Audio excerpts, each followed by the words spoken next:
Welcome to Teja TV news. పట్టణంలోని గురజాడ కళాభారతి వేదికపై ఈ నెల 16వ తేదీ నుండి 20వ తేదీ వరకు శ్రీ ఆచార్య ప్రబోధానంద యోగీశ్వర్ల వారి దివ్య ఆశీస్సులతో త్రైత సిద్ధాంతం వారి ఆధ్వర్యంలో ప్రబోధ సేవా సమితి హిందూ జ్ఞానవేదిక విజయనగరం వారిచే గత 13 ఏళ్లుగా శ్రీకృష్ణాష్టమి వేడుకలు నిర్వహిస్తున్నట్లు సేవా సమితి అధ్యక్షులు శంకర్రావు సివిఎస్ నాయుడు సంయుక్తంగా తెలిపారు. ఈ సందర్భంగా నిర్వహించిన విలేకరుల సమావేశంలో మాట్లాడుతూ ఈ నెల 16న ఉదయం 9 గంటలకు వేదిక వద్ద శ్రీకృష్ణునికి పూజలు జరుగుతాయని తెలిపారు. ప్రతిరోజు ఉదయం సాయంత్రం పూజలు, భగవద్గీత పఠనం, 20న మధ్యాహ్నం 2 గంటలకు ఊరేగింపు భారీ స్థాయిలో జరుగుతుందని భక్తులు పాల్గొనాలని కోరారు. ఈ సమావేశంలో సభ్యులు ప్రసాద్, వంశీ, ఆదినారాయణ, సూరిబాబు, జగన్నాథం తదితరులు పాల్గొన్నారు. ఈ మేరకు ఉత్సవం కరపత్రాలను ఆవిష్కరించారు. కార్యక్రమం జరుగుతుంది కాబట్టి ప్రజలందరూ కూడా భగవద్గీత చెప్పిన ఆ శ్రీకృష్ణ పరమాత్మ యొక్క దివ్య ఆశీస్సులు పొందాలని మేము కోరుకుంటూ ఈ ఉత్సవాల్ని ప్రతి ఏటా కూడా మేము నిర్వహిస్తూ ఉన్నాము.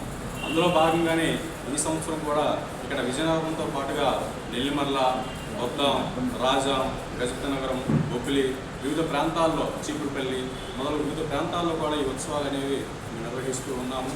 భగవద్గీత అనేది ఒక మత గ్రంథం కాదు, సమస్త మానవాళికి కూడా ఒక దివ్యమైన ఒక ఔషధం లాంటి జ్ఞానాన్ని అందించే ఒక గ్రంథం కాబట్టి దానిని అందరూ కూడా తెలుసుకొని ఆ దేవాది దేవుణ్ణి ప్రతి ఒక్కరూ కూడా ఆరాధ్యనీయుడిగా భావిస్తూ ఆయన యొక్క విధానాన్ని మన జీవితంలో నెలకొల్పుకొని మనము కూడా కులమత రహితంగా ఉండాలన్నదే ప్రబోధ సేవా సమితి యొక్క ఉద్దేశము.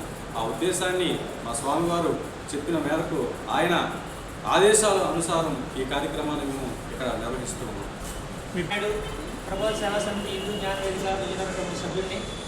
గత 13 సంవత్సరాలుగా శ్రీ శ్రీ శ్రీ ఆచార్య ప్రబోధానంద యోగీశ్వరు వారి దివ్యాశీస్సులతో త్రైత సిద్ధాంతం వారి ఆధ్వర్యంలో గురజాడ కళాభారతి కేంద్రం కళాభారతి వేదిక శ్రీకృష్ణ జన్మాష్టమి వేడుకలు నిర్వహిస్తున్నాము. అందులో భాగంగానే ఈ నెల 16వ తారీఖు నుంచి 20వ తారీఖు వరకు ఇక్కడ ఘనంగా శ్రీకృష్ణ జన్మాష్టమి వేడుకలు జరగనున్నాయి.